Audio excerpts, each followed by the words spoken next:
Vivien, hey, Hi. Hi. congratulations for daughter. Hi, how's it going? Thank you. It's going well. I just came from watching another movie. I just watched Infinity Pool, so I'm processing that. Just, movies on movies. That's what we're here for, right? I know that movie is quite an interesting movie I'm itself. definitely gonna need like the night to figure out how I feel everything. Well, Daughter is also quite an interesting movie. So Yeah.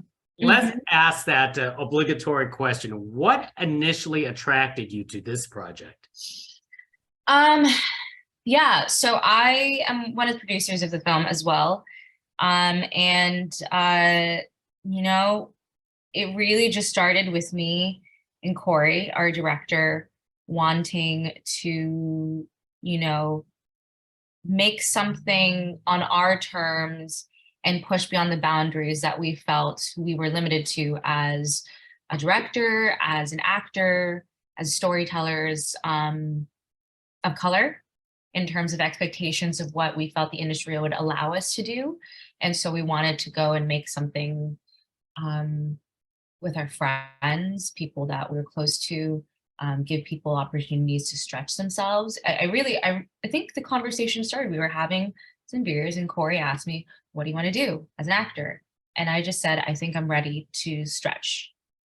I also had never. This was my first lead role, so I was like, "I'm ready for that." So we had already known Ian and Elise, who play brother and mother, and Corey just kind of percolated on some ideas. And I think at the time just happened to be reading The Ethics of Ambiguity by Simone de Beauvoir.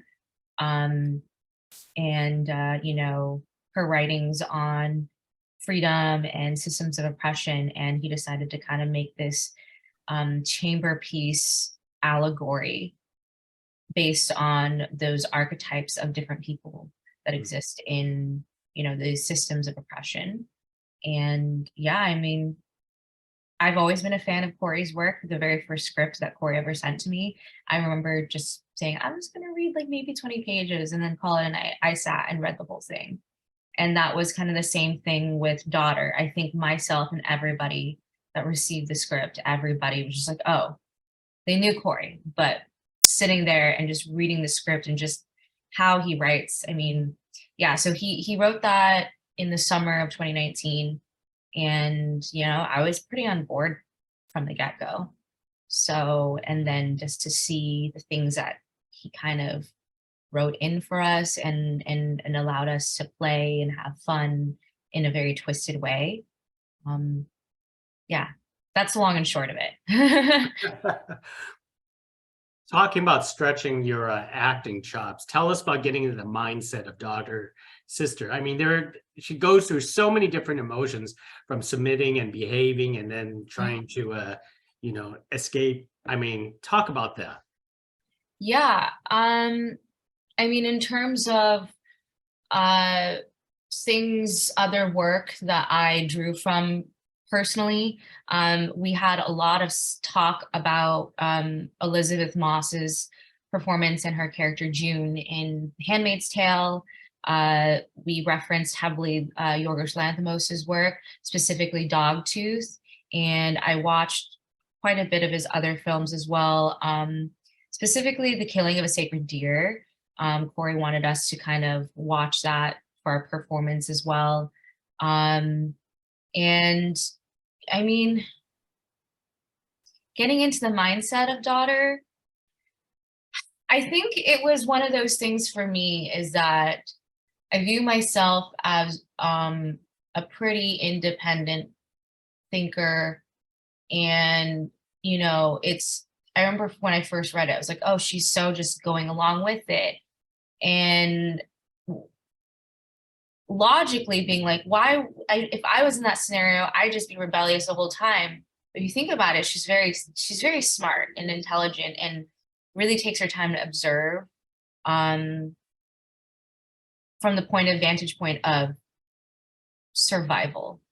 It's not that she's not acting out because she's meek and weak. It's because she's watching everything and taking everything in before she makes any decision to do things. So that was something that definitely I found on the journey, because I remember reading the script. I personally enjoyed the mother arc more in the initial script. But with sister, daughter, just these little layers. Because on the surface, you can just see her as like, oh, she's just weak and she's just kind of going along with it and she's obedient. But it's like, is it really obedience? Mhm. There's so much more underneath. Yeah. So I met Casper before, and Yes. sometimes it's funny.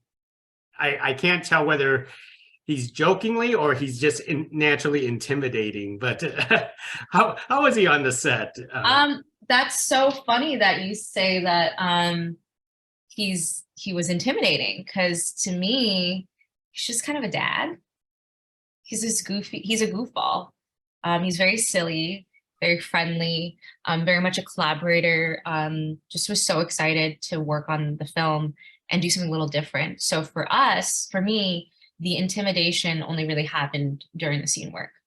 I definitely think that when he does, if you ever felt that, that's him playing into it. Because in reality, he's just, he's a goofy dude, and he's just really sweet. And it was such a pleasure to work with him and to have him join us for those 12 days. Yeah. Now, one of the most memorable scenes has to be your play dance routine with Ian. Tell us about how that actually came about, because I have to say that when I think about this movie, that is like the scene that's stuck in my mind. Yeah, and it's just, I mean, I feel like also it's just like it's a nice break from the claustrophobia of the house, right? I mean, I was so excited about it from the beginning. When I read it in the script, I was like, oh my God, yes, do something weird. I mean, it's also, have you seen Dogtooth? Yeah. Yeah, it's like, I mean, we reference like that dance. It's so bizarre. It's so weird and random. I mean, I liked this idea that like it's what's really happening in their brain. And the dance sequence is not real, because then you see the end and it's like, oh, it was probably really even worse than what it was happening on the screen. But the way it came to be was Corey found a piece of music and initially was like, do y'all want us to bring in a choreographer? And me and Ian just looked at each other and we're just like, no, we got this. So we spent some time, had our own rehearsals that we arranged, and found like a movement language. We found some movements that were, going to be things that we did alone and what we would do together. And then I think the week before we started shooting, we were doing the whole week of prep. We did have one rehearsal session with Corey to work on it. And he kind of directed us a little bit more. And then in terms of when it came time on set, we were running against the clock. It was a very quick and dirty shoot overall. So we didn't have that much time. We had one afternoon to get everything in. And they were spending a lot of time with the setup to get it looking right. So Ian and I just did like one take each of our own solo, and then we did one together. Something like that. And I think also what helped was that I got to shout out our costume designer, Angelique. She was incredible, because I think what Angelique and then our makeup artist, Vivi, them kind of putting the makeup on and the costumes, it just kind of completed everything. And then we're just like, we feel like we're in this like 80s music video, and it's just gonna be these weird movements and we're just gonna have fun. So that's, yeah, I mean, that's how it came to be.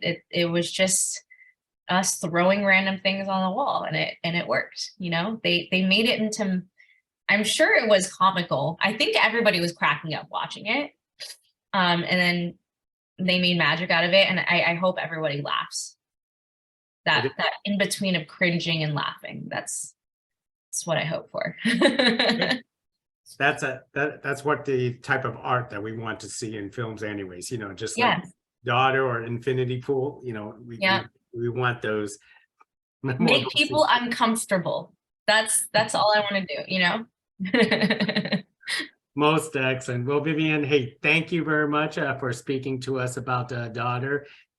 It's an excellent movie, and I'm glad that you're creating more movies for people like us. Thank you so much. Hey, thank you. Thank you. Have a good afternoon. You too. Bye now. Bye.